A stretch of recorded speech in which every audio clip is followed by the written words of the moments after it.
You know that eggs are poison to gnomes. Maybe you can hum the theme song, won't hold it against you if you get parts wrong. While the memory's not too strong, there's a piece of you from a time long gone. So while these fuzzy warm feelings remain, question we ask is still the same. Is it a treasure or just plain lame? Is this still good? Hello, and welcome back to Is This Still Good? A podcast about digging up childhood treasure and seeing what's in there, seeing if it's still good. Hey, Gavin. Hey, Sage. That's Gavin. I'm Sage. Wicked is coming out this month. Oh, joy. And you don't want to cover The Wiz for some reason. Let's not examine that. So I wanted to take a look at 1985 Walter Murch weird-ass unofficial sequel to Wizard of Oz, Return to Oz. Have you seen this movie? I have now. That is the point of this podcast, right? We're supposed to watch it before we talk about it. Sometimes I like to mix it up. Okay, fair enough. I've got a very important question for you. Shoot. Did you know that eggs are poisonous to gnomes?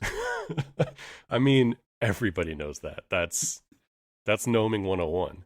Do you think our guest knows that? I don't know. Let's ask him. AJ Juncker, welcome to the podcast. Hi, guys. Have you poisoned gnomes before? I have not, but I do know that eggs are poison to gnomes. Oh, okay. Do you think this lore extends past, like, Wizard of Oz? Do you think that's grabbing something from something else? Because I've definitely never heard that in any other gnome literature that I've come across. By which I mean Romeo and Juliet.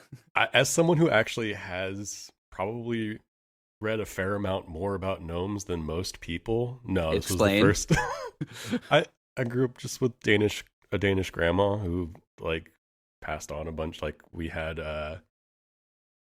elves and gnomes like hidden throughout our houses growing up, and that was just a lot of, there was David the Gnome on TV. We had a lot of fairy tale creature books spread throughout the house. I'm forgetting the name of the author who does those amazing illustrations. But yeah, I've absorbed a lot of gnome content. But usually it's spelled with a G, and apparently this guy is spelled with an N. I'd always known it as spelled with an N, but that's because I know of gnomes from these books. And because the Alaska town that Balto takes place in called Nome. I think all those stories would be good if they ended with the gnomes eating eggs and then dying. It'd just make them full-on tragedies. I read a thing. I think it's Frank L. Baum chose to spell it gnome because it was for kids and didn't want to throw a word in that was too hard to pronounce. So I think it was specifically simplifying the language for children. I wish that had took then, because we could do that with a lot of words in the English language. Thumb, that would be one. Get rid of those G's, get rid of those B's. We should have less silent consonants. What are we, France? Hot takes this early. Wow. Oh, I've got hot takes all about this movie. AJ, my understanding is that you're here because this movie is special to you and you like it. Is that true? Back it up. Yeah, that is true. So What place does this movie have in your heart? Where were you when you first saw it? Oh, it has such a warm place, like a egg in a gnome's stomach. I can't remember how old I was when I saw this movie, but I was young. I was probably like somewhere between 10 and 15 when I first saw it. I think I got a VHS tape copy of it. And as a kid watching this, I put it in that category of like movies that kids shouldn't have been able to see. Mm-hmm. And it has a quality that's like, in my memory, it's like I place it with like Neverending Story and like movies like that. I did see it more recently. It played at the Roxy in San Francisco a few years back. I want to say pre-COVID. Seems like a good place for it. Yeah, I remember seeing it. So first time seeing it on the big screen, and I brought friends to see it, and it definitely didn't hit for them like it hit for me, for sure. And there's definitely stuff now that I'm like, it doesn't last the test of time, but I think that there's some stuff in it that still does. I think each time I watch it, I have a slightly different experience. Gavin, what about you? When was the last time you returned to Oz? So I had known of this movie, and mostly in the idea that it was like one of those weird, dark, twisted, I wasn't even like when I heard the name, especially Return to Oz, I wasn't sure that it wasn't one of those, weird Alice in Wonderland gothic like video game murder things. Oh, like Oz Through the Looking Glass. Wait, gothic video game murder things? There's like an Alice in Wonderland goes back to Wonderland and murders everybody that had a Hot Topic vibe all about it. I never played it, but I remember it existing. And I thought this was one of those like, oh man, I'm gonna take something that's for children and make it like dark and twisted. Because Are you sure you're not thinking of one of the Matrix video games? I'm not. No, I mean, there's a part of Path of Neo where you basically are fighting creatures from Alice in the Wonderland, because obviously those two properties are Really? a giant Venn diagram. Yes, you have to fight a bunch of ants. There's a video game called Alice American McGee's Alice and Alice Madness Returns. I've never played them again. Sounds familiar. I Yes. have never heard about these games. These are mid 2000s games. Yeah. It's Okay. Literally a 2000 release is the first one, I guess. Madness Returns. I was way off the mark, and at first I thought it was just like maybe not that dark, but like more like a Dark Crystal version of Alice in Wonderland, which is what I was picturing. And I literally thought Frank Oz directed this movie until this morning. yeah, Some of that is the obviously going back to Venn diagrams, Frank Oz and Return to Oz. sure, yeah. I was somehow under the exact same. But it was more because of the Dark Crystal energy in this movie. Well, I mean, for somebody who's so famous for their voices, like, I wonder if there was ever any conversation, like nothing that I've looked up is like he was ever even considered to be a voice of one of the characters. So maybe it was just either too clearly like they couldn't get him, or they just thought it would be too on the nose. I like the idea that they've like already like someone had to have already reached out to him, right? His name is Oz. Like we already reached out, right? And Oh, he's I just assumed you had. They're on set and they're just like, wait, nobody reached out. Yeah. He could have been the pumpkin, could have been the scarecrow, could have been the Gnome King, I'd heard about it, but I'd never seen it before this week. Oh. How about you, Sage? Well, I thought you had a slight more background with it than I did, which is relegated to one time it was on at a bar, and it was literally just the ending of it with being chased by all the rock people. That is all that I've seen, and let me tell you, it's a great put on in the background of a bar movie. I mean, I will say that the Gnome King with his ruby red slippers has been sent to me by AJ, I believe, before. Oh, maybe. Jeez. Before we even invited you on, I think that you sent me that clip, and I was lost. It's just like so funny to me. It's the way that his feet aren't actually touching the ground. They're just yeah. There's something freely. kind of like, ooh, look at me, look at these slippers.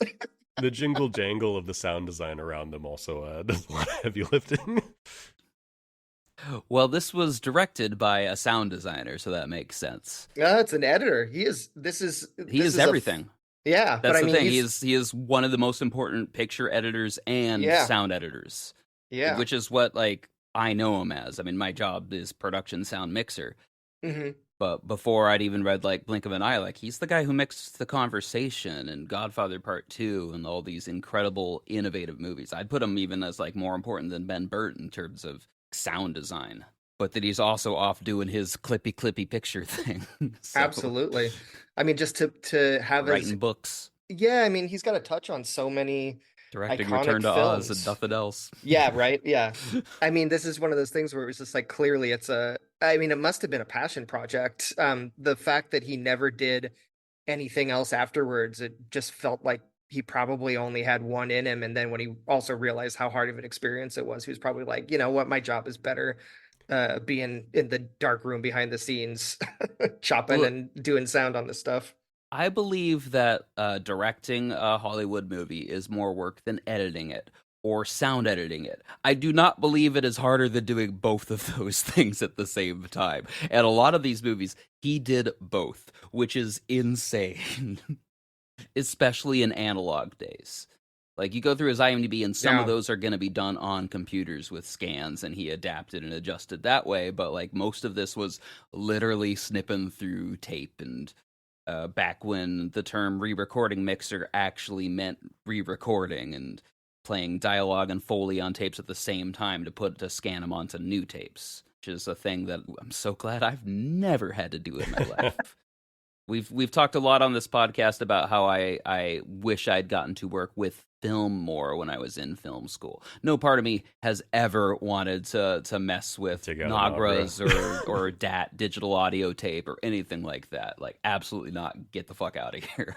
I only did a little bit of it in college. There's a few projects that I shot on film, but I did one specifically where I did magnetic tape and did it all the way to the end with oh gosh, I'm trying to think what they call it, but the magnetic tape that's essentially like film as well. It's sprocketed, so it's all sucked together. And it's just the amount of passes you go through and the iteration, and you're just it's so tedious, and there's just so much, like, the idea that any of that stuff is precise ever is mind-boggling to me. Like, it's just feels like there's so much room for error, where now I think it's hard for a lot of people to really appreciate just how insane that was, that anybody could get anything right. Mm-hmm. But I also think that from a film like standpoint, like as a director on this project, like there's so much in here that is, I feel, very in line. Like there's so much that is physically done. There's so much, like, just the set design, the costume work, the puppetry, the fact that he's doing claymation, is just, all of that is so, it's just all the stuff that I've read about what a challenging production this was, and how much pressure there was, and how much the studios were just like trying to rein this thing in. It's like you can just see there's, of course, it's huge. What he and like this team of people were trying to accomplish was insane, even for that time. Yeah, which is why I assumed it was Frank Oz. We talked about where we were when we first saw this movie, but what is Oz as a whole? The original movie, the books, whatever media has come from it. What does that mean to you? I mean, obviously, I grew up with the MGM classic, which is groundbreaking and probably, something we could talk about forever, because it had so many incredible things. Like the move from black and white to color that happens in the film is astounding. The production design and the performance in that are all very strong. And I also grew up with, my grandma was a huge fan and had the whole collection of books. So I've read a few of them. I've leafed through even more, because they're beautiful books. Like the illustrations, which are very well adapted into kind of both of these movies. But the illustrations are great. And the world is like wild and wacky in a way that there was a specific time and place in the 80s where, we've got stuff like Neverending Story, Return to Oz, and all these other like fantasy kids movies where nothing ever makes Excalibur. sense. Yeah. And it's interesting, like I think of that as a very 80s trope, whereas like Harry Potter does a little bit better of a job like containing a world. It still, to me, is almost easier to take when you jump in randomly and it is as wild and silly as some of these movies are. But the L. Baum stuff has all that in spades, where it's none of this makes sense. It's all not dream logic, it's like child logic. And it is interesting to like look at that in its own way. I've always kind of struggled with it, but leafing through it, just looking at illustrations, sometimes feels like the best way to try and take that stuff in. But yeah, I mean, absolutely. Like this franchise, I've read probably every book in this, or I should clarify, every book that the library had access to growing up. Doesn't mean I've touched any of them in 25 years.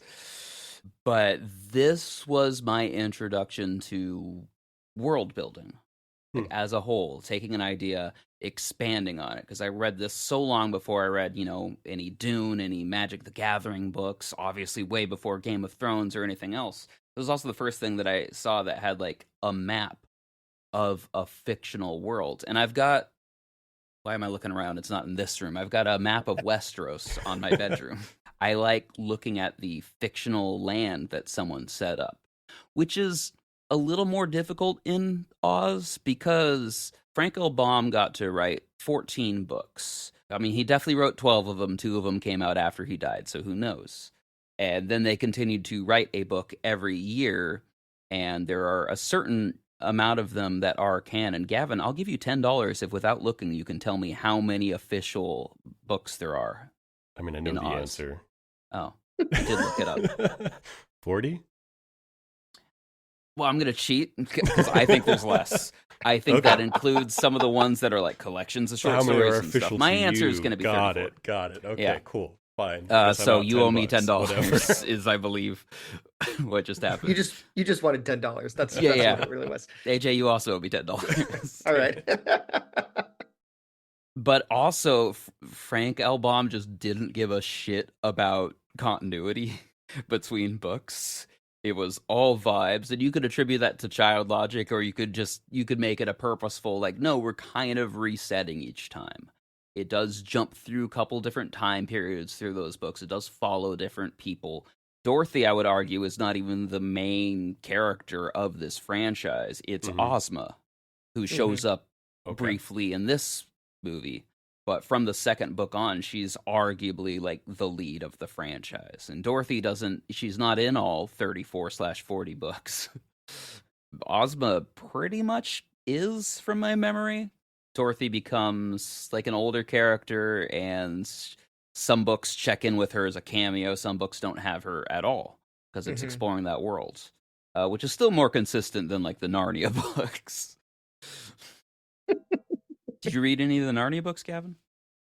Yeah, I think I checked in once or twice. There was a moment when fantasy was big for me, and that part of my childhood died pretty hard.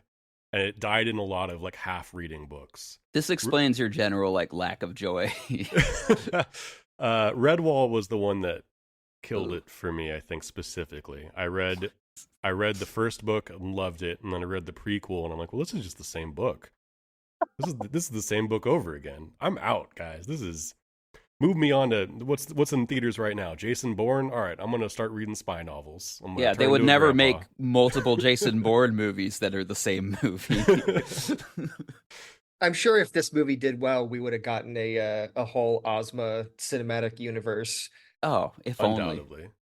I read one thing that I don't know how true it is, but it was like this had the Guinness record for a while for the longest time between original and sequel of a movie. But then I read afterwards that there are like a bunch of movies that like there's like 3 different sequels to Wizard of Oz that none of them really are connected. So I don't know how much I buy any of that, but like, this isn't even an official one. Sure. And it's like, I mean, this feels, not necessarily in its how it executes, but in its approach, it feels similar to like how the Thing is a remake, that it's going back to original source material and not the movie, and this feels the same way. Like, and I do think in some ways it succeeds, and in other ways it's just a really big swing and a miss. But it's like how the it's like the Tin Man represented in this movie is like particularly striking to me, as like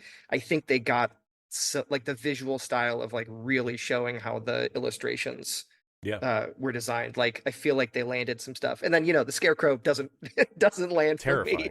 Terrifying. Which I read it. I read it. I like when the Cowardly Lion comes back, and it's just a lion who doesn't talk, and he just kind of moves his eyes a little bit. It's like, oh, this is a lion. For the Scarecrow, I read a thing that they ran out of budget, so they couldn't do like an animatronic face. So it's just multiple. It's like just a bunch of different facial expression masks that they switched around, and it's like there's a few moments in the movie where you're just like, yeah, they hit the ceiling of their budget hard. Which is funny when you get to arguably the big reveal of the movie, because that is the driving goal for most of the movie, is to rescue the Scarecrow. And you get the Scarecrow, and it's just like, oh no. You've had such good practical effects and inventive ideas, and you just put a Scarecrow mask on a dude. So I still have all of the books. I mean, I take that back. I've got a good chunk of the Frank L. Baum books. I don't have the 34. I've got actually, now that I look at I'm looking over, I think I've got 9 or 10 of the original books. Amateur. Yeah, right. But at the same time, like it's the same as you, Sage, I don't think I've touched them. Like it actually was kind of fun to pull the books out that are related to this movie and just kind of thumb through them again. It makes me want to go back and actually like take some time to read them because I think it would be fun to do. And I also don't think they feel like they'd be fast reads. They're breezy. Yeah. Yeah. So, I think my parents would have read them to me when I was younger, and the MGM movie definitely had an impact. I think of those kind of fantasy stories and of that kind of era, like turn of the century, the ones that stand out to me are like Wizard of Oz. I was a huge Little Nemo fan, like Winsor McKay stuff. I played that video game. That video game on Nintendo was like one of my favorites. We covered the movie on the podcast earlier. Oh, nice. Yeah. Nice. Alice in Wonderland for sure. And various iterations, of that movie and those stories. You're a big fan of the Alex McGee or whatever, where you go into Wonderland and murder everyone. Yeah, exactly. Yeah. Well, no, I would say Glass, that the Through the Looking Glass was great, and then I love the Jan Svankmajer Alice is like a trip and a half of a movie. It's so bonkers and so terrifying. That for me is in the back of a bar movie is where I've seen that most of the time. Much as to your Return to Oz, they are hitting similar vibes where you're like, is that? Yeah, I guess that is. Yeah, Alice in the Wonderland. proper environment to watch it. Yeah, Fantastic Planet too. Weirdly, yeah, movies that we watch in bars. I don't know. So that's my connection to it. I mean, really like, I think there was a good chunk of time where I kind of maybe didn't forget about this movie, but it was definitely not something I thought about until I saw it screened again in a theater, and then since then, I think it's refreshed a lot of my memories and feelings of it when I saw it for the first time. I think that's how L. Frank Baum would want us to, he wants you to forget about them, and then they like seek their way back in because his stories live in the subconscious level. None of it makes sense. None of it like reminds you specifically of plot points all the way through. It's just moments and characters. So I would say like I enjoy fantasy. I would not consider myself a fantasy fan in terms of like what has kind of become popular fantasy. You're not a fantastic fanatic? Yeah. And all this stuff that's like there's so much media marketing and it's like there's so much fantasy out there, but I think that this is like such a niche genre of fantasy to me that, like you were saying, Gavin, it's just dream world, which there's definitely not enough of those movies. Like I feel like most of the fantasy films out there and a lot of books are still working on different tropes that have a long legacy and are still, are never going to go away. But this one has a sweet spot in my heart because it's just so out there and it's so truly imaginative. Well, normally we have Gavin summarize these movies because, let's face it, he's better at it than I am. But I think I got this one. Hey, take your swing. The one thing I want to add before I somersault my way through this, because I definitely am not tripping, I'm somersaulting. There's a flourish at the end. This movie is really, it's a mix of books 2 and 3 in the franchise. And I only use that as a disclaimer in case I remember something that's from the book and not in the movie. They use a lot of the same spaces and a lot of the same characters in a different order. Okay.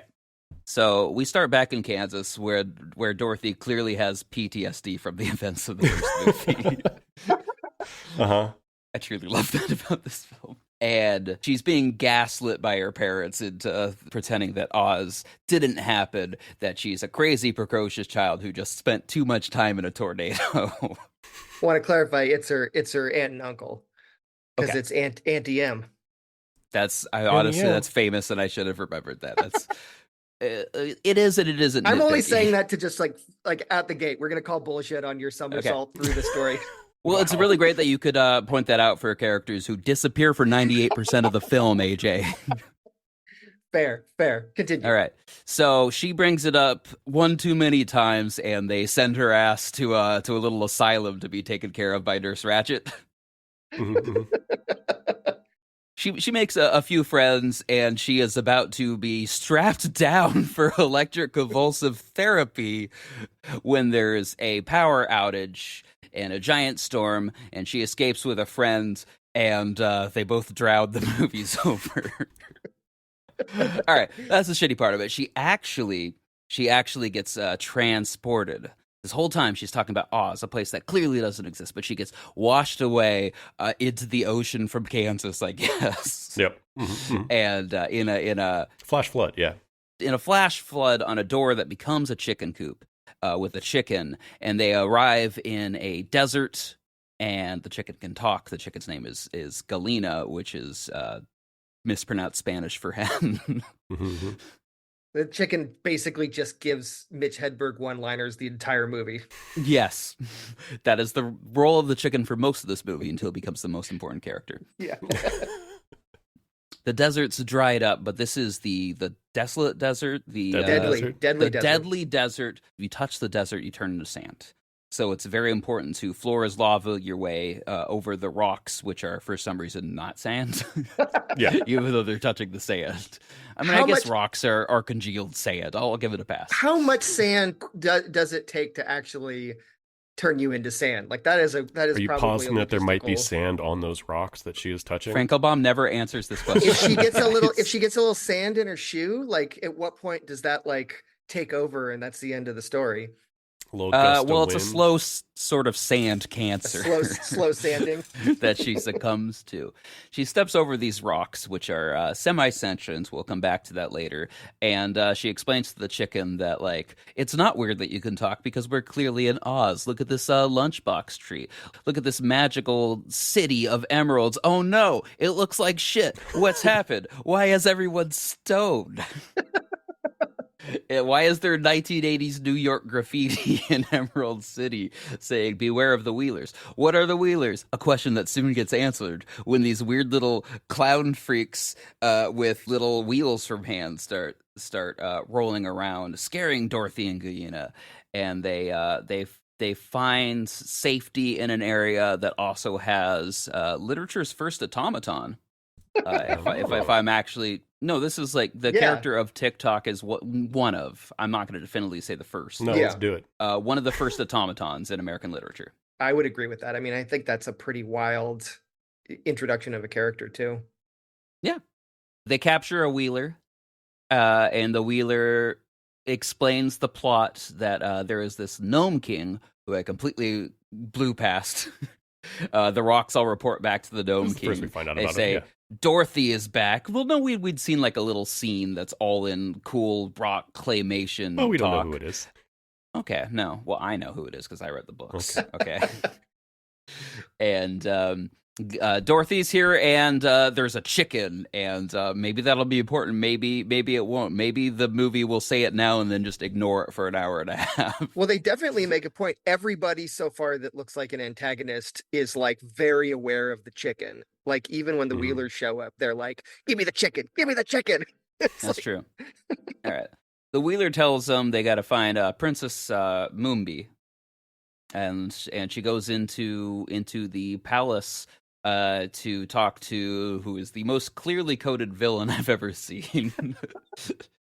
She shows her collection of heads and says, you would make a good head, but you're too young, so we're going to lock you in the tower until you come of age. And by age, I don't mean anything weird or gross. I mean so that I can wear your head as my head. I like that she's also kind of her whole thing. Negging her during this whole time, or she's just like, you're never gonna be like beautiful, but like you got a certain prettiness something. Yeah, I don't know. Yeah. In the novels, they call it a je ne sais quoi. In the original French, you guys read it in the original French, right? When she was saying that, I was waiting for her to say it. I was like, don't say it, don't say it, don't say it. But as we are trapped in a room, that is logically the time to introduce more characters. So they find a Jack Pumpkinhead, and I believe they also find a little, what's it called? The Vial of Life. No, right? that's later. That's later? Yeah. What do they find that allows them to make the little flying bed thing? Information is that not... about the Vial of Life. Yeah, they find information about it. Yeah. They have to steal I don't need to say every single scene. Yeah. They get a Vial of Life. Yeah, it's the Powder of Life. And Mombi has it. And so that's the whole, they hatch a plan to be able to go down and steal it from her while they're building a new creature, a new character. So they do that thing, and then they fly out the window. And they fly On a moose over sofa. the desolate sand.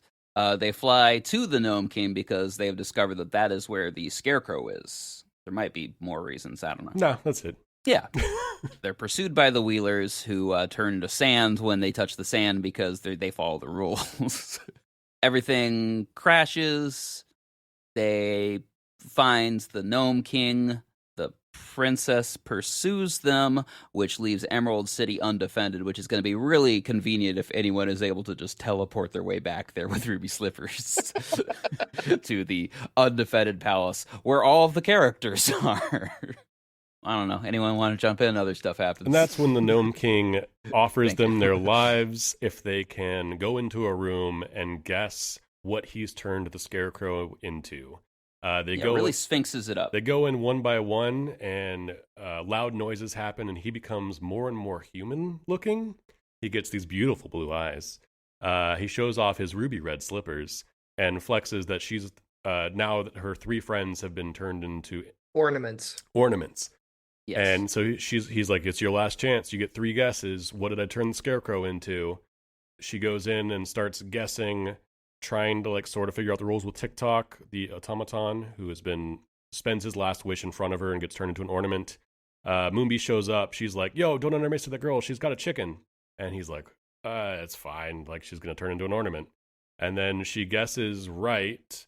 He reneges on the deal and starts attacking everything and turns into a giant monster. At which point he's trying to eat the Jack Pumpkinhead character who has this whole time been hiding the Guyena inside of his dome.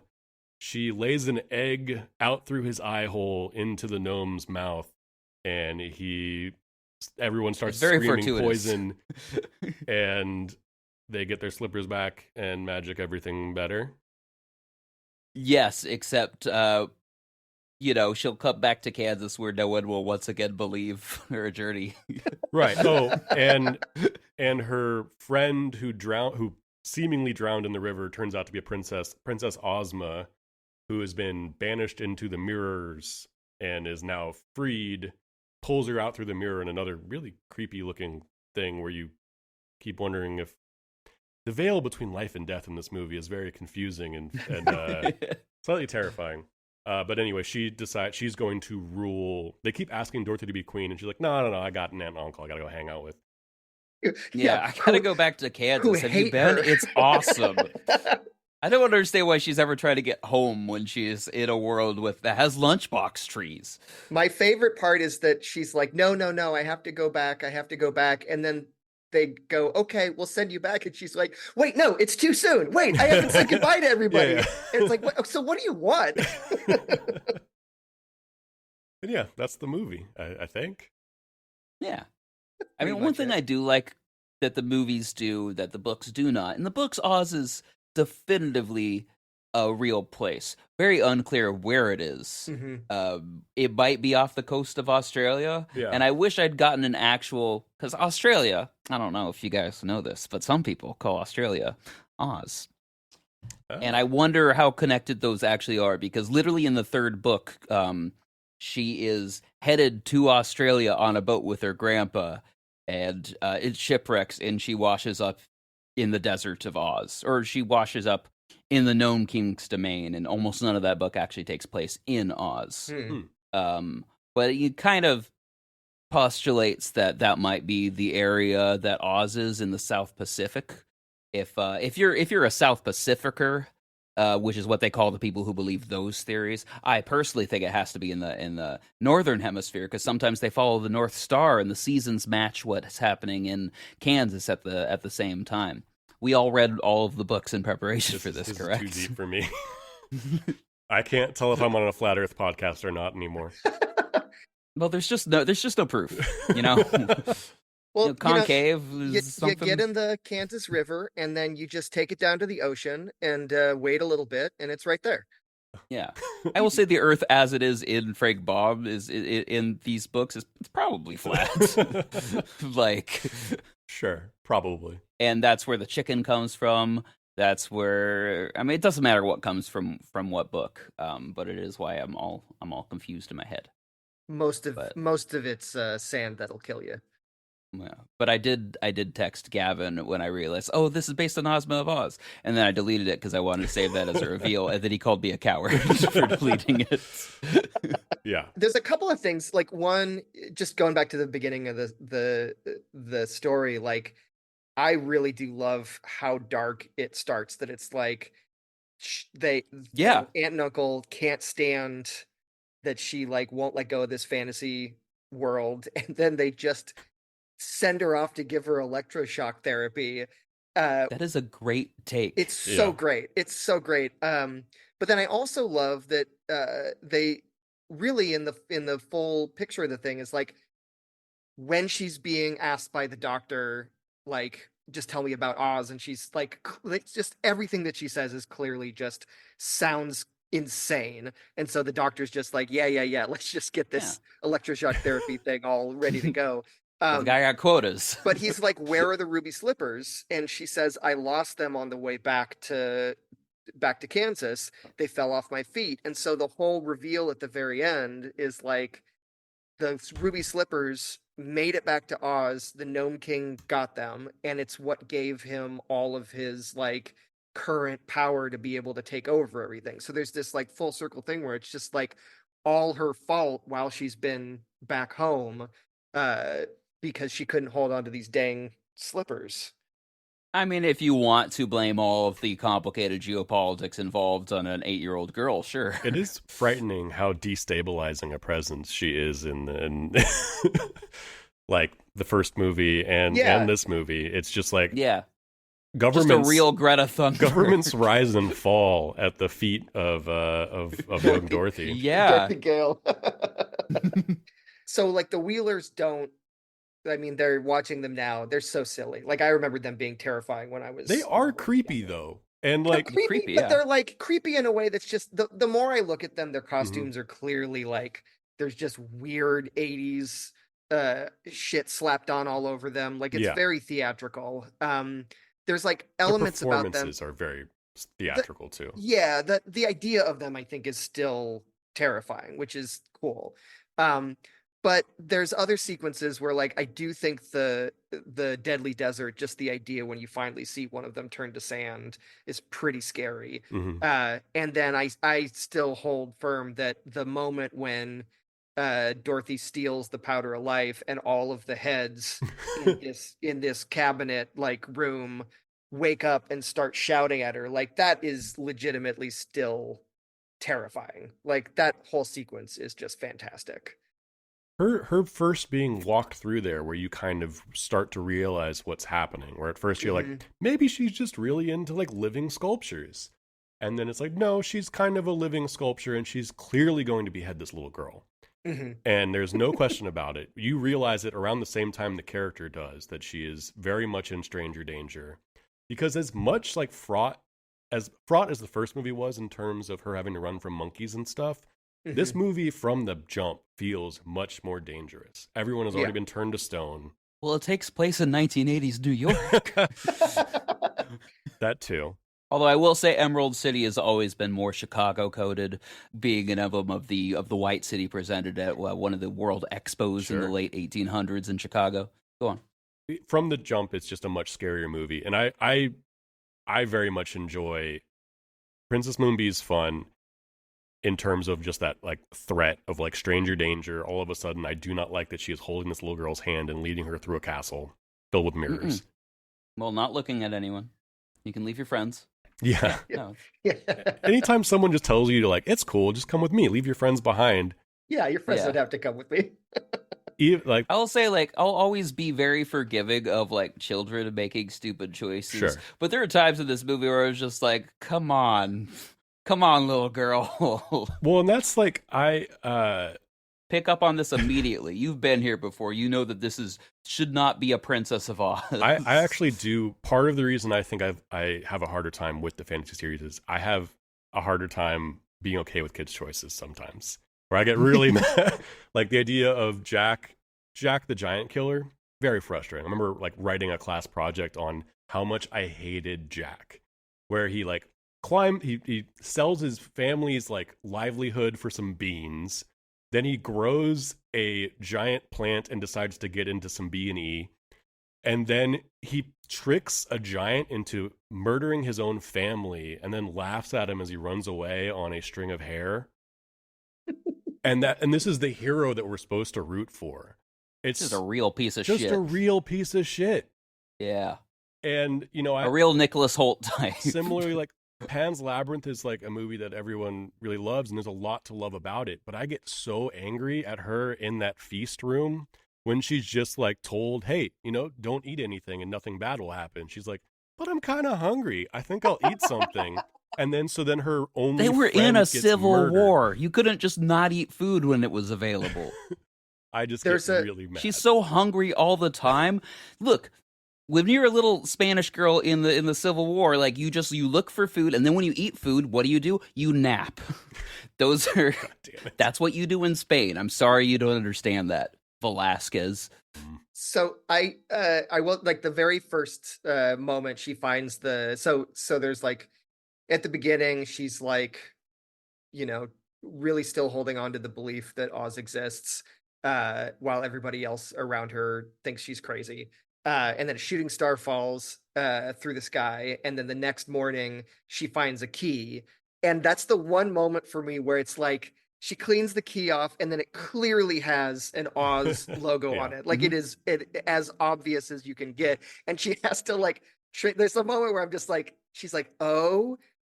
Wait a second. I'm just like, kid, you gotta come on. Like you gotta be sharper than this. She just learned how to read.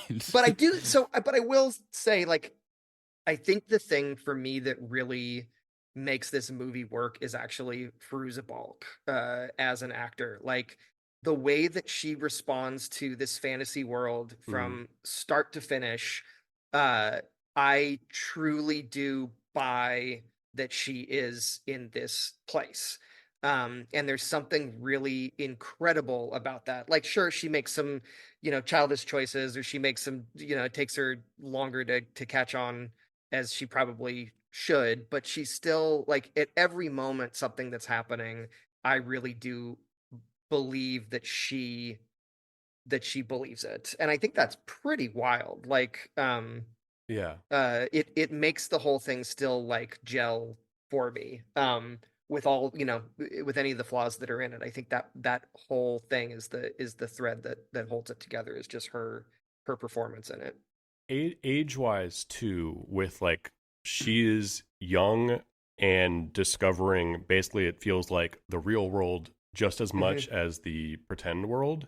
Yeah. And there is the same level of like acknowledgement and acceptance over and over again of predicaments that she finds herself in, including like being bound to the chair and being strapped up and ready for electroshock therapy, is similar to the way she's like, oh, okay, it's a deadly desert. We need to jump across things so that we do not turn into sand and not live anymore. Well, there's also One something day at a time, Gavin. there's also something really interesting about, like, there are a lot of moments in this movie where there's just a sense of process. When she discovers TikTok for the first time and she goes through all of the Sorry. steps I know, to it's such like a frustrating sentence. I'm so sorry. I did It was disappointing for all of us. I did keep thinking about this, where I was just like, it's really wild Yeah. that it's like it's spelled exactly the same way. Yeah. But As the Kesha song. yeah. Which is what the song's about, right? So, but she It's about discovers literature's first automaton. yeah. She discovers this. She discovers TikTok. It's the three different steps of how you wind this thing up. She's reading the directions. Every moment of that sequence is interesting. Like, that's something that could be super boring to watch. And there's a few different places throughout the whole movie. Like when she rebuilds, she's like tying Jack Pumpkinhead's arms and legs back on. Like every time she's doing that, it's interesting. It kind of reminds me of, like, I still really remember in the first movie where she's oiling up the joints of the Tin Man, and it's just like that, like the clicking sound, like it's kind of like a Snapple pop, like very specific sound, and that whole process of like oiling him up is very, like, it's interesting. It's like takes just enough time that there's something kind of like satisfying about the process. And I felt like it's maybe not quite as iconic as that, but it was fascinating to me to watch this and just be like, it's always interesting. Like everything that she's doing that should be boring, like she's so engaged in it as um, imaginative little kid in these situations. Like you just believe it, and it's kind of fun uh to see it when it's done that well. I think TikTok might have been my favorite character, and specifically because of that, the separation of someone's mind, mouth, and muscles is so fun, and it is used better than I would have expected in this movie, Yeah. where she has to like keep turning on different aspects of just him as a creature. He's Mhm. also his being very proud of not being a living being is pretty fun too. But Yeah. specifically in that same scene after she's put together Jack the Pumpkin, Mhm. she puts everyone under the domain of TikTok because he's clearly the most together person. But when his brains go, and all of a sudden it's just a mouth and a body in charge of the plan of building this flying creature, everything gets all haywire. And then later on, he uses it in deceptively to pretend Mhm. that he's run out of his mechanizations in order to team back up and try to outsmart the Gnome King. He's just a lot of fun. His design too Yeah. is great. Watching uh, that actor, whoever portrayed him, I don't know how that puppet was handled exactly, but I think it's just a guy in a suit. Yeah. Looks like the worst job on the planet to have to walk around in that costume. This time watching Pretty it, bad. I was really impressed at how it's like. I was just looking at it going like, how the hell Yeah, did they do that? Because he's a weird shape, yeah. but he's also like the way he moves is just so particular, which is cool. And they put him on stairs fairly Yeah. often. Him and the Wheelers, both like very demanding performances in terms of the physicality of them. Yeah. It was the Wheelers that like really made my spine hurt looking at them. It's like any contortionist you see, or just Yeah. it's not even full contortion. It's just like knowing what film entails and like how long you have to Right. be in that position. Yeah. Because you only have to contort for a little bit usually. No, and they're like, how many Wheelers can we Yeah. afford? Like 20? Yeah. All right, cool. Let's get Yeah. like 20 people to crawl around on all fours on wheels. Yeah. Can we have an automaton take them all out at once by spinning really fast? Yeah, let's have them With do a- stunts in that situation as well. There's such a variety of character body shapes and designs, like the difference between TikTok and Jack Pumpkinhead in terms Yeah. of just the puppetry that's needed.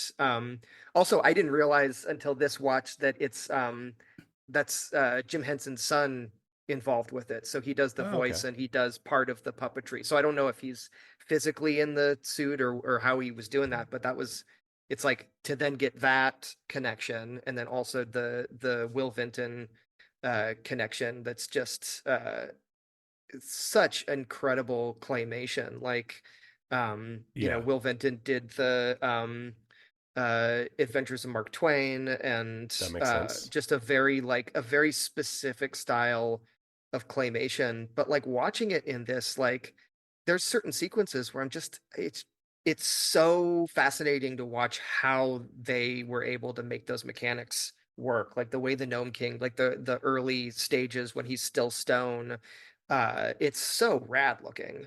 Yeah. Like it's mesmerizing Yeah. how good that claymation work is. It's a little disappointing as he turns into a man in a It costume. totally. Yeah. Because you're watching him become more powerful and more fearsome in story wise, but you're watching him become less and less of a presence. It almost feels like Yeah. it's like the second iteration before he's closest, that is like, in my opinion, the worst looking version, Yeah. the least terrifying version of him. I'd say like as the movie progresses, each creature and character introduced is a little less impressive. Sure.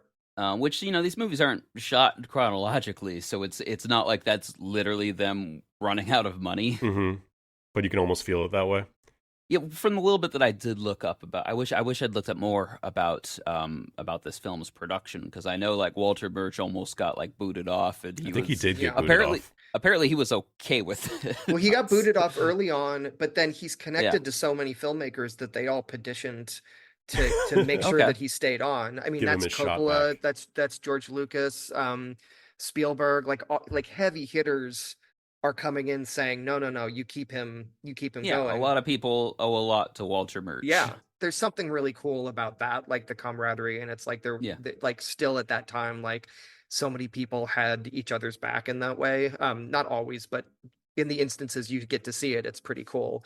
But yeah, then I think by the time they got into post, it was probably a mess again. Because this also, um, I think when they went into post, there was a regime change at Disney, and of course, whenever Yes. that Yeah. happens, Yeah. it's just a mess. So I'm sure that was a nightmare for everybody, you know? Yeah, and this movie didn't do particularly well at the box office. Mhm. But I'm curious, even if it did, if he would have directed another movie, because it just sounds like maybe he's just happier doing his snips. I don't know. I have a feeling, I mean, he's doing enough. I think there are some people who want to try their hand at directing. When they get their shot, they realize like, okay, I did it. I don't think I need to do this anymore. The job I had was like either enough or it was way easier or whatever. He doesn't seem to me as somebody who really feels like he has that much to prove. I think it was more that he wanted to do it for himself. Like this really does Yeah. feel like a project that he cared about. And when he did it, I think he was probably like, yeah, I don't need to do that anymore. I'm good. I'm good. The one, maybe it was all research for his book.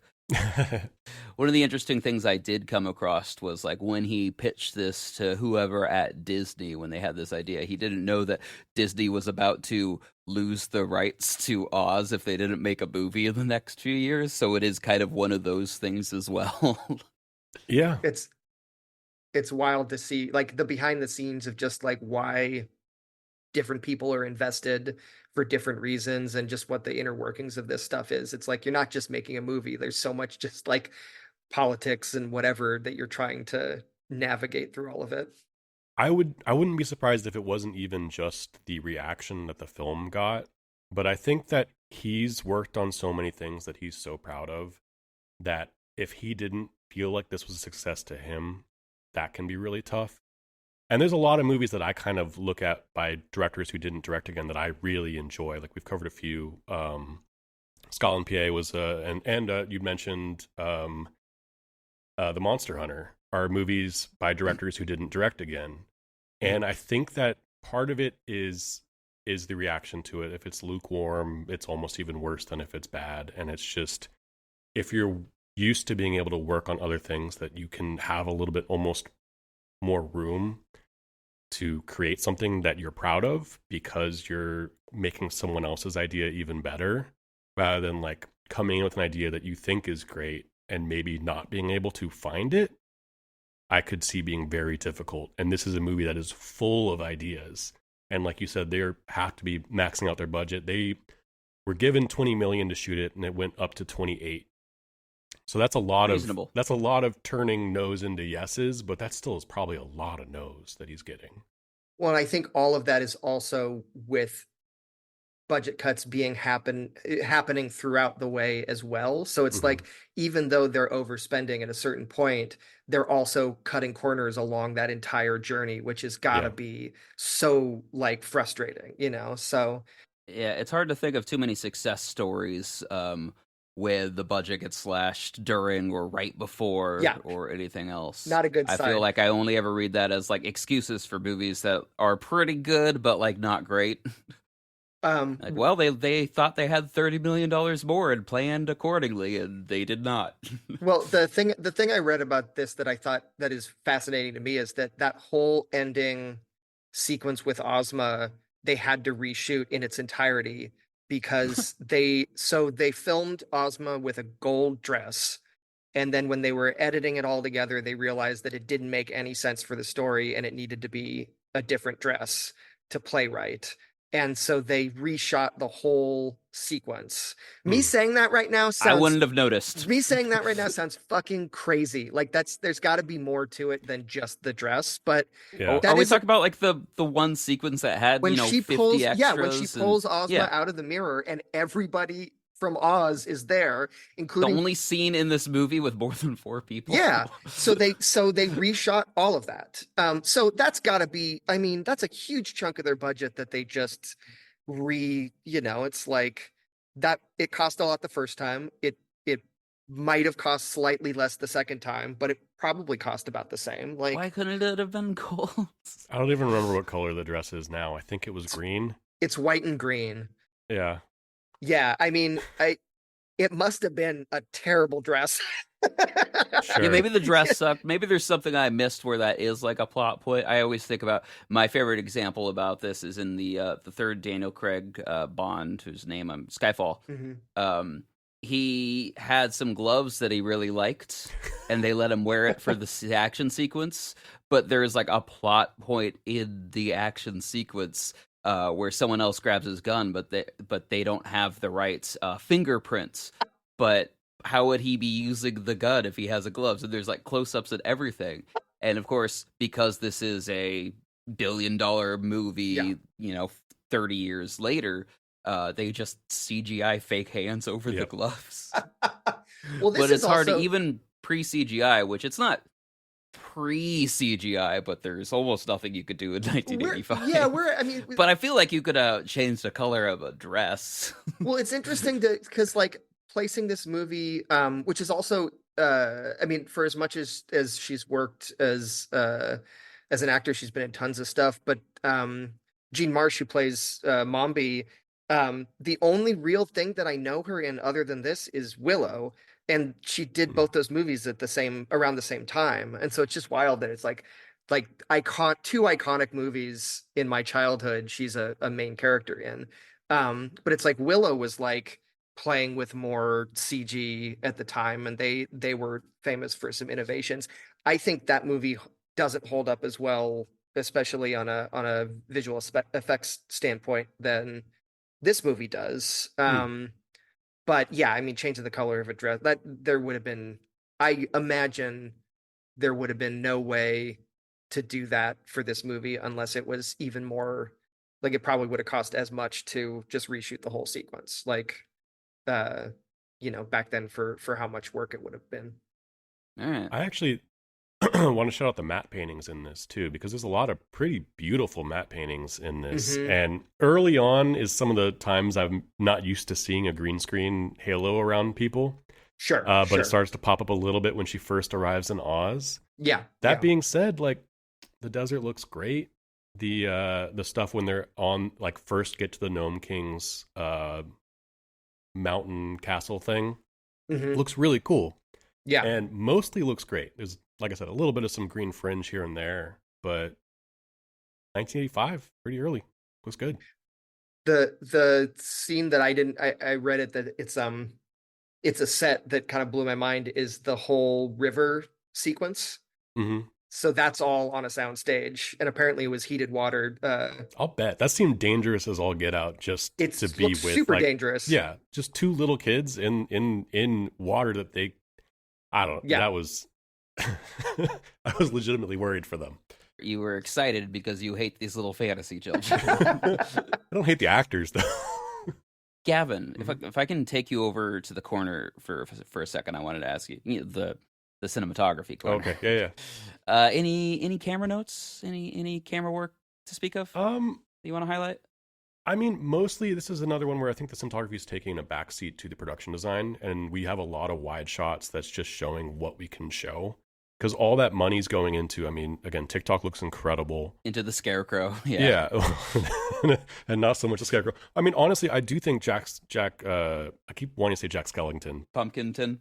Also looks great. And the audacity of shooting in Moonby's throne rooms or whatever, which there's so many mirrors in that world as well. Yeah, that always gives me to anxiety. try and hide crew and lighting is ballsy.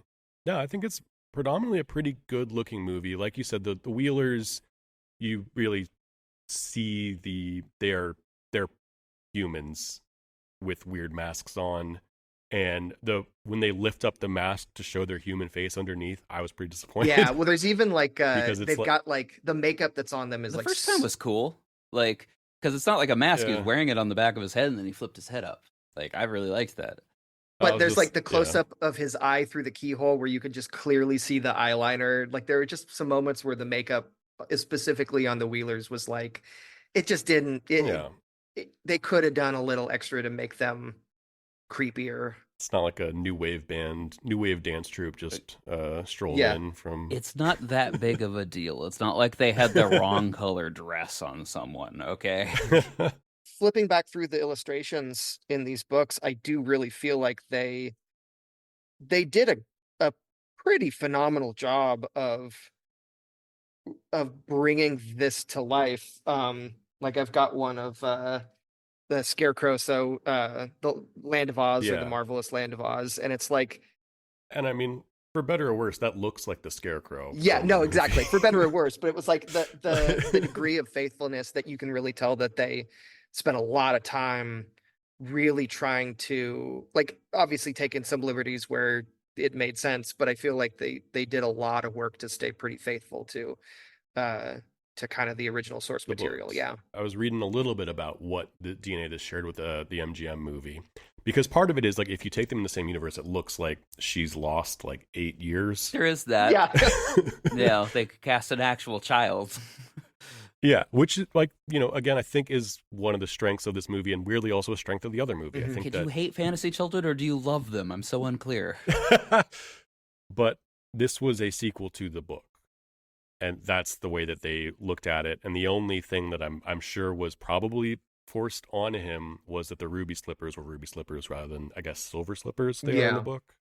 They're like, Okay, yeah. the ruby slippers are not really that's a movie invention. Right. Which I is felt like it was a sequel to both. I felt like they Mhm. successfully Dr. Slept. Would that be Sure. yeah. It's been Dr. Slept. Yeah, it's been Dr. Slept. There's a quality to, especially in the real world, the Kansas stuff. There's a quality to skin tones. There's a quality to the textures. I also think just the fact that like so much of this movie is just covered in dust and cobwebs, and it's the whole movie Yeah. is dirty, which is really interesting. I mean, I just imagine the production design, like how much time is spent actually just like covering shit with like those cobwebs on when she's turning the Yeah. spring wines for the first time is like, I mean, those are great looking cobwebs. There's just like Resetting them must have been yeah, right, kind of right, yeah, annoying. you You get gotta wait for all those spiders. yeah. Takes months. Well, and to me, that's something that, like, again, really works well for this movie. Is it feels like someone's toy box they haven't Yeah. opened in a minute, and that is the whole movie. Is that she's been away from Oz, and it, even if it hasn't been that long, maybe in story world for the real world, there's been a regime change. Everyone is dead. Gavin, I want to examine that. Is your professed love for miniatures, for creature effects, for all these things, is the joy watching someone play with their toys? I mean, there is some organicness to it for sure. That like part of the strikingness of it is trying to look at something and reverse engineer the care that went into it, which still works in CG and VFX as well. Like I don't want to make it seem like one's doesn't work and one does, but there is like a tactile, that you can see the effort that went into something like The Thing, or so maybe that's part of it. But at the same time, it's not like I have a blanket love for 80s fantasy films. I do think one thing that AJ you'd mentioned earlier, and I can't help for the audience at home, you have a Totoro poster behind you, and part of what works in some of these movies that like is a trope in like Alice in Wonderland, we mentioned Pan's Labyrinth, which isn't a perfect movie to me, but like something that does work very well is going into and understanding a world through a kid's eyes, where they have to stop and either comprehend or accept the world that they're entering. And something that's really cool about like having a child character, even though I get really frustrated at the morality and ethics sometimes of kids being not necessarily in line with my own, but them accepting the world is very important because it allows me to have a little bit of an easier time accepting the world. And I think that that's like the same thing with Harry Potter. As much as I'm not a huge Harry Potter fan, you are understanding the wizarding world through someone who's being introduced to it. And that's something that is done very interestingly in this movie because she is a younger protagonist than I feel like we get pretty often, even in these stories, where she really is like, I don't know, sure, yeah. And that's my favorite experience with Harry Potter specifically was I watched the first 4 movies and then ducked out. I was kind of over it and done. And I came back in for 7 part 1 and I missed a lot. Yeah, don't watch anything that way.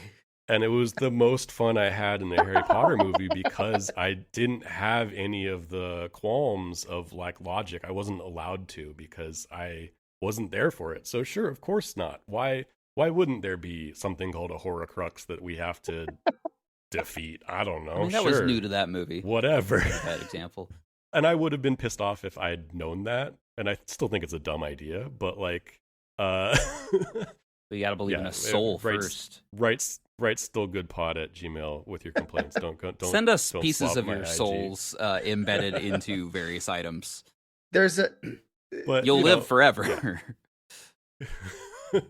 watching it this time, I couldn't help think of. I just watched Adventures of Baron Munchausen recently, and that's another Yeah. one where I do think it's the same thing. And there are plenty of films that have kids that are young. I mean, 10 or younger as the main character. I couldn't help watch this, like knowing more and more just about how challenging, dangerous of a production Baron Munchausen was. The more time has passed understanding what a chaotic movie that is. I couldn't help think a little bit watching. It's all on the screen too. Yeah. And all it's on the screen. I couldn't help watch it. Like, definitely this movie doesn't feel like that. And the little that I've read, it doesn't. Except for when those children are drowning. Yes. Well, and the Gnome King doesn't look that much unlike Robin Williams as the moon. Well, there's also a headless body getting out of a bed sequence too, which is kind of weird. True.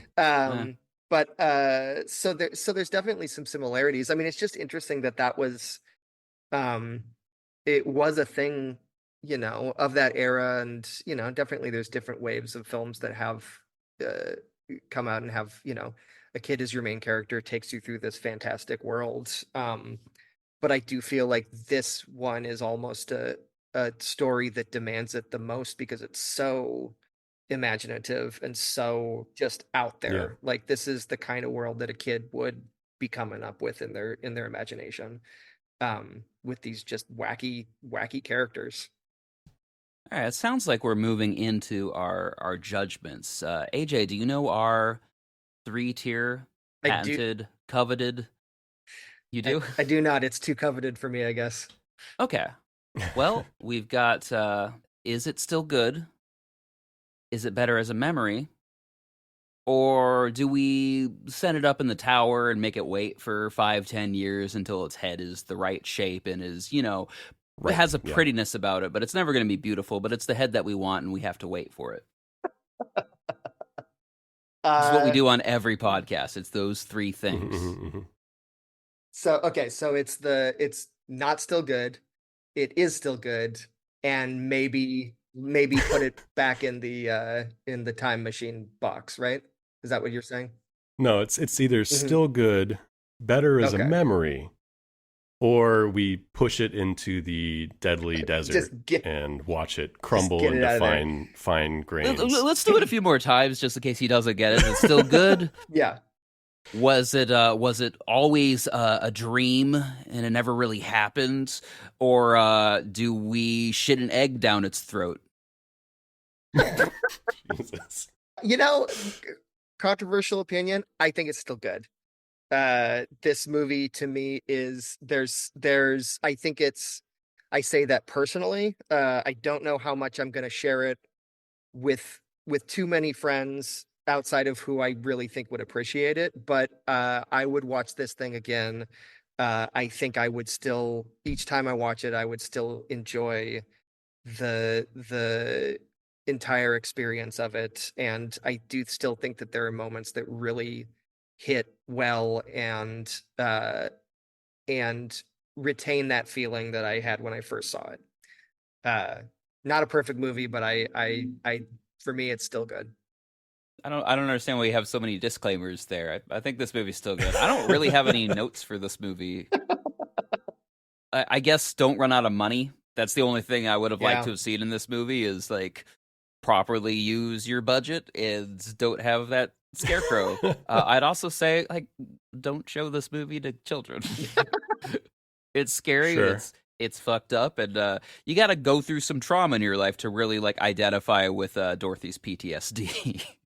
Yeah, this one's a little tough. I feel like it's kind of on the line where it's between still good and better as memory for me, even though I've only seen it for the first time recently.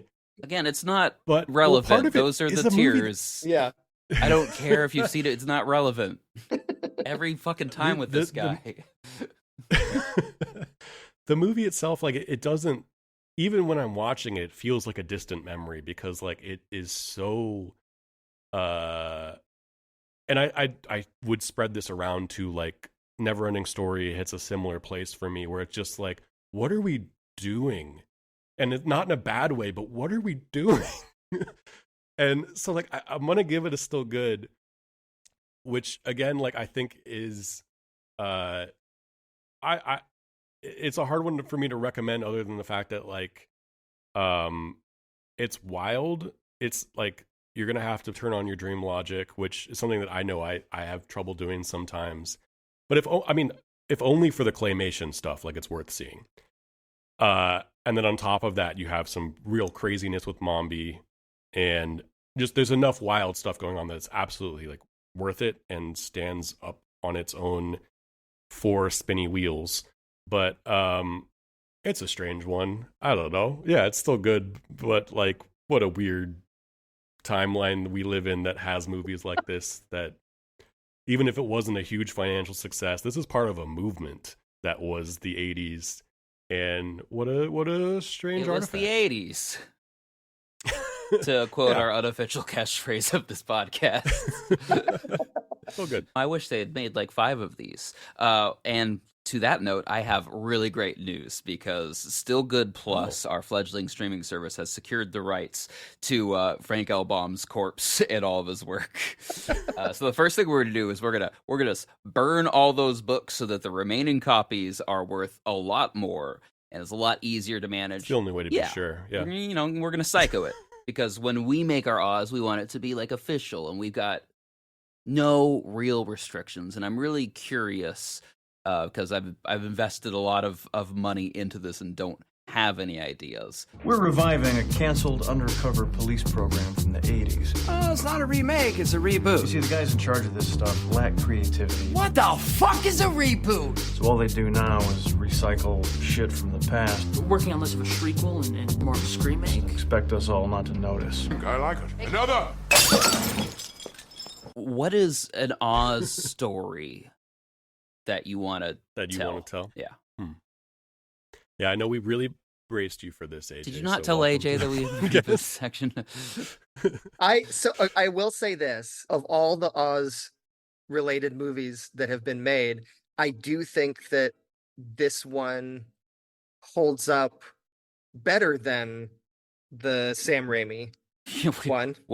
Well, okay. I was about to say hot take, and then you mentioned Sam Raimi. I think it's except for this. Despite the MGM one is obviously the most classic, but this one I think is like it holds up, and I don't think any of the other ones probably would. Is my opinion. That's where this is the only big one that they made like a sequel, and everything else that's come out has been a prequel. Oz the Great and Powerful is how did the Wizard of Oz get there? Wicked's I don't know. We need to stop with the prequels. Everybody needs to just stop. We don't need to.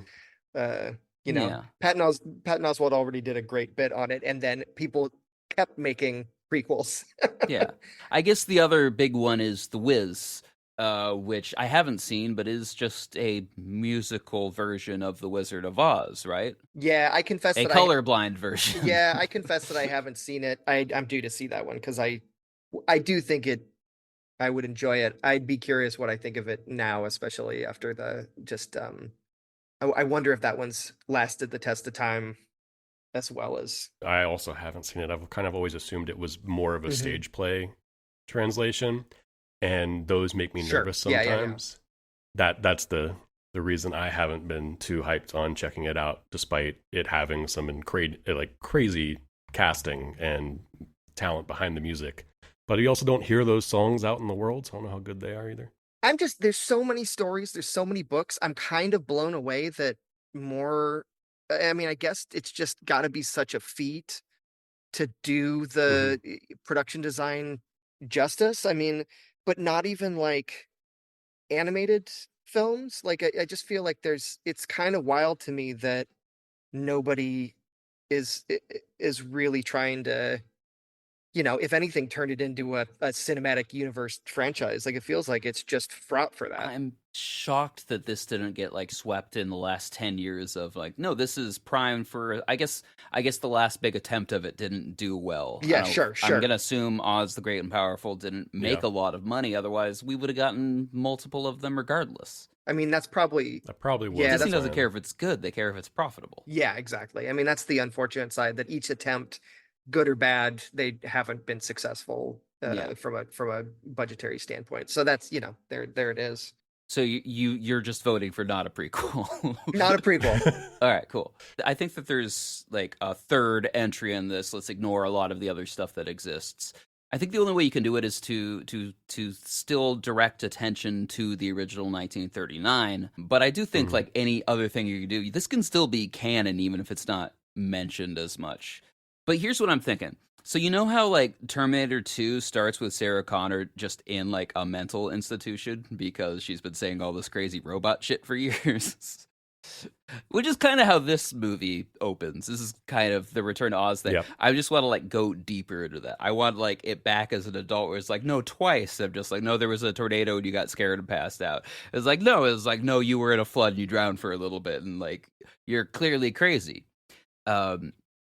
And so she's in this mental institute, but she's escaping to Oz in her mind, and it goes back and forth. It could be a musical, and yes, I'm pitching Joker 2 in Wizard of Oz. I thought you were pitching Sucker Punch. And likewise, I think it should end with, I'm not going to spoil the end of Joker 2, but like I would like to see that happen to Dorothy. It'd be pretty great to see like a Hook style third. That's where story I was where going it's to go. Like now Dorothy is like, she's like in her 80s. What's the world? I mean, Hook, Peter Pan's not in his 80s, but Wendy is, so it's like get this story where it's like, where are they all now? What, I mean, how bad is Oz? Clearly when she's gone, Oz just like falls falls apart on a dime. So how bad is Can't keep it together without this fucking child. Yeah, she's gonna come back to like Mad Max. It's all the deadly desert. There is a desert. Yeah. Mad Max, but if anyone gets off of their car, they turn to sand. Oh my god, you guys! I feel like I should add that the desert goes all the way in a square around Oz, and then there's all these other worlds to explore, the Kingdom of Ix, and equally terrifying, and Merry Worlds. They weren't good at naming things back then, guys. Also, the entire continent is called Nonestica. I was going to suggest similar to Hook, but like give Dorothy the chance to grow up and grow out of what we start to assume is like her invisible or her imaginary friend world. And then one thing I really like about Oz is the way it feels like it's something you're reminded of, and then it comes back so vividly and with new things that you just accept. And so to me, it would be like she maybe has kids or, a niece or a nephew or something that disappears, and she realizes she has to go to Oz. And, the darkness part of that could be the idea of taking someone away from that and reliving the idea of growing out of it. And having to help someone in her family, maybe realize there's parts of this that need to be left behind, that there's like things to treasure, but that maybe this isn't always the healthiest place to live. And to have that conversation with a kid, I think could be interesting. It also sounds a little rote, so I'm like trying to feel like I've seen that movie. So I'm trying, but like maybe that's something I'd mess with. Maybe. Like having her go back and deal with someone in her own family that now she is an adult and has needed to have grown out of this, but it's still there. And it's still something that I'm surprised no one has brought up yet. Like, what if this story was set like in a prison on the East Coast. I'd watch like a couple seasons of that on like, let's say, HBO. I'm sure that would be very acceptable for children.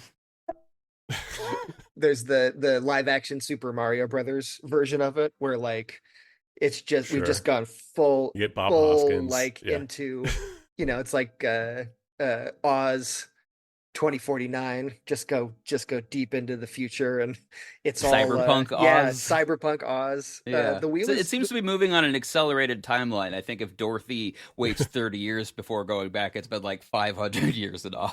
yeah. Yeah. Turn the new dark But a lot of the ages. same characters are still alive because they're not, humans, and also they're magic. Yeah. Yeah. Some of Just them are stone. even dustier with Yeah. more cobwebs. That's the Narnia approach I'm thinking of. Every time they go in, it's been like 400 years or something. Of course, that's also a world where they go to the end of the world and fall off, and there's more world, and then they go under the world. It was like, all right, guys. Just more worlds. Yeah. Uh, That's what happens when you write fantasy from a Christian perspective. All right, well, if you liked Return to Oz, which it sounds like we all did, what else would you recommend an audience who wants to explore world building, or just what else would you point their way? We can talk while you think. Sage, you can go Yeah, first. you guys go. Sage, you can You go guys first. go. I got a couple ready. If you like rock monsters, Darren Aronofsky's 2014 film Noah has got some fucking biblically accurate rock monsters, and it rocks. Didn't mean to say it that way. That movie's awesome. Like, no one has seen it. A lot of people went to see it because it's a biblical epic. They are all very disappointed. A lot of people didn't see it because it's a biblical epic, and they're stupid and should feel bad at like a bunch of dum-dums. It's a technically innovative, bold story that is a Darren Aronofsky fever dream. And if you've seen The Fountain, you can kind of imagine what that means. It's also a movie that only exists because of a flood, just like Return to Oz. And if you like watching a little girl go on an adventure in her head while she's at an early 20th century hospital of some kind, The Fall would cure that itch. Something that I've tried to work into every podcast as a recommendation, just to really burrow it under Gavin's skin. Just watch those eyes roll straight to the back of his head. I'm sure he loved all the decisions that child made in that movie. The Fall, now streaming on Mubi. Gavin? Well, and AJ already mentioned it, so I hope you didn't come around to recommending it. But I think The Adventures of Baron Munchausen is in a very similar vein to this movie. I think it's a lot of fun. It takes a lot of weird, big swings. I think it's actually very similar to The Fall. I know, Sage, you haven't seen it, but you also have some mixed feelings about Terry Gilliam. That is true. And it is a very Terry Gilliam movie with a lot of very big performances, very big set Return to design, Oz is very big about as characters. Terry Gilliam as I can handle. It's on this wavelength. It's, again, not a perfect film, but I think it's got a lot going for it. And if you just want to see one of those movies that you're like, wow, can't believe we get to live in this same world as this movie that exists, and a lot of people put a lot of time and money into creating, and it's just a feat. It's cool. Do you like feet?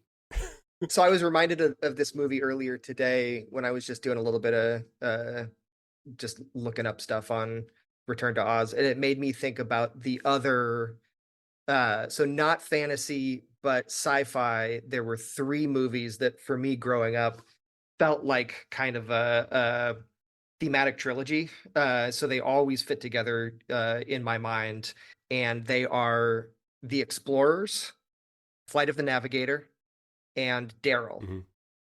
What's that? All stories of kids learning about a fantastic world. So I would recommend all 3 of those. The Explorers is particularly great. It's got a young Ethan Hawke and a young River Phoenix. Flight of the Navigator is by the same director as Big Top Pee-wee, but very different. Well, different in many ways. Also has automatons. Right? And then Daryl, I'm pretty sure it's the actor gosh, I hate it if I was wrong, but I'm pretty sure it's the same actor as Neverending Story. Take a big swing. Our audience Yeah, will correct sure. us. It's fine. And that one's pretty great as well. I want to real quick shout out because I mentioned a few people who only directed one time, and but someone else who's worked on a lot of movies and really only stepped up to bat once that I think it deserves more kudos is Stephen King directed Maximum Overdrive. Another movie that has a lot of practical effects in it, and that is a very silly movie that go watch the trailer for it. He's great in the trailer trying to sell this movie to you. It is clearly very fueled by cocaine, but it is a wild, silly ride about a comet that gets too close to Earth and turns all of machinery against humans. So again, more automatons, right? That's why we're here. AJ, thank you so much for coming onto the podcast. Thanks for having me. This was great. This was a lot of fun. Do you have anything you want to steer people towards checking out specifically? No, I'm just happy to be here. It's always fun to talk movies. Well, Nah, man. I'll shout out AJ's got some amazing shorts. Most recently, is it Gorilla Wants Banana is the last one that is live currently, and then I have a new short film that is doing its hand in the festival circuit right now called The Last Con. Well, I can't wait to see that. Gorilla Wants Banana is really fun. It's really good. Do yourself a favor and check it out. Is that con like CON or KAHN? Maybe screamed to the clouds. No sci-fi in that one. It's Okay. CON. Yeah. No Mongols. Nope. Okay. I assumed Mongols. I'd like to plug AJ's beard because it Also still seems good. like it took a lot of work or neglect. I mean, It's more neglect. That's okay. Yeah. I didn't want to assume the artist's intent. All right. Well, we continue to be at Still Good Pod and various socials. And then we're re-releasing things that we're remastering. When you're listening to this, most of the Season 1, Season 2 nonsense that we've done has been remastered if we have the technical ability to do it and kept the right hard drives with the original files, which is to say most of them. But thank you for coming along with us in 2024, and we will be back next year. Or sooner. Who knows? Time is wild. Bye-bye.